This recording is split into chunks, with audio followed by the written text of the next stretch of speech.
దాదాపు జరిగి 10 రోజులు అవుతుంది. బహుశా నేను తెల్లవారే విలేకరుల మిత్రులు అడిగినప్పుడు నేను కూడా చెప్పినట్టున్నాను కొన్ని విషయాలు. కానీ ఇవాళ కాంగ్రెస్ మంత్రుల హడావుడి చూస్తే నాకు ఎందుకు ఆశ్చర్యం ఇస్తుంది. మరి ఇదేదో ప్రత్యేకంగా ఉద్దేశపూర్వకంగా ఏదో ఉద్దేశాన్ని పెట్టుకొని చేస్తున్నట్టుగా ఎందుకు కనబడతా ఉంది. మరి ఇన్ని రోజులు వీళ్ళు వాటర్లో నీళ్ళు కలుపుకుంటున్నారా? సినిమా ఆటోగ్రఫీ మంత్రి కావచ్చు, ఇంకో మంత్రి, లేదా కమిషన్లు పంచుకునే పనిలో ఉన్నారా? ఒక రాష్ట్రానికి సంబంధించి ఒక అవతల వ్యక్తి వ్యాఖ్యలు చేసి, అవతల బాధ్యుడు వ్యాఖ్యలు చేసి 10 రోజులు అవుతుంటే వాటర్ నీళ్ళు కలుపుకుంటూ ఆయన మత్తులు ఉన్నారా? కమిషన్ల పైసలు లెక్క పెట్టుకోవడానికి సమయం సరిపోలేదా? ఎందుకు 10 రోజుల తర్వాత స్పందించి ఈ రకంగా మాట్లాడుతున్నారు? చాలా ఆశ్చర్యంగానే ఉంది ఇది. లేదా ఇద్దరు అనుకోని మ్యాచ్ ఫిక్సింగ్ చేసుకొని ఏమైనా మాట్లాడుతున్నారా? 10 రోజులు పడుతుందా ఒక విషయం మీద స్పందించడానికి?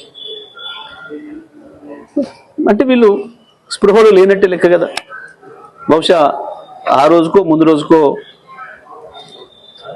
స్పృహ తప్పి ఉన్నట్టున్నారు వాటర్ నీళ్ళ ప్రభావంతో. బహుశా ఇవాళ నెలకొచ్చినట్టుంది. ఇట్లాంటి వాళ్ళు రాష్ట్రాన్ని నడితే కష్టమవుతుంది. ప్రజలు కూడా గమనించాలి ఎటువంటివి.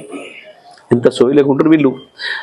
గోదావరి నీళ్ళ విషయం వచ్చినప్పుడు, బనకచెర్ల విషయం వచ్చినప్పుడు అదే పద్ధతుల్లో మేము స్పందించిన తర్వాత గవాల లేచి మాట్లాడినారు. కృష్ణ నీళ్ళ కేసులు వచ్చినాడు, మొత్తమే కేంద్రం చేతుల్లో పెత్తనం తీసుకుంటుంది కృష్ణ నీళ్ళ పైన అన్ననాడు.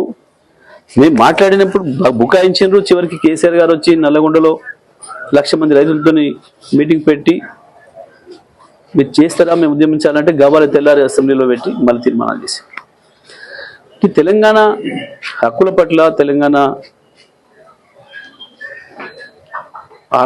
ఆశల పట్ల, తెలంగాణ ఆకాంక్షల పట్ల వీళ్ళకి ఏమాత్రం సోయి లేదు, బాధ్యత లేదు. ఇవాళ ఉన్న ప్రభుత్వానికి కేవలం కమిషన్ల దందా కొరకు, ప్రభుత్వాన్ని ప్లాట్ల దందా కొరకు వాడుతున్నారు.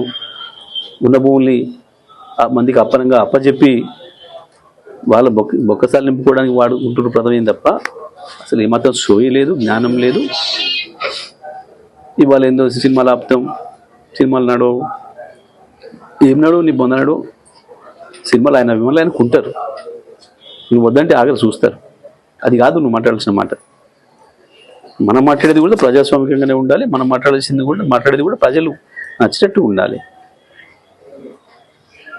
కేవలం సెన్సేషన్ కొరకు, కొద్దిమంది వినోదాన్ని కలిగించడం కొరకు,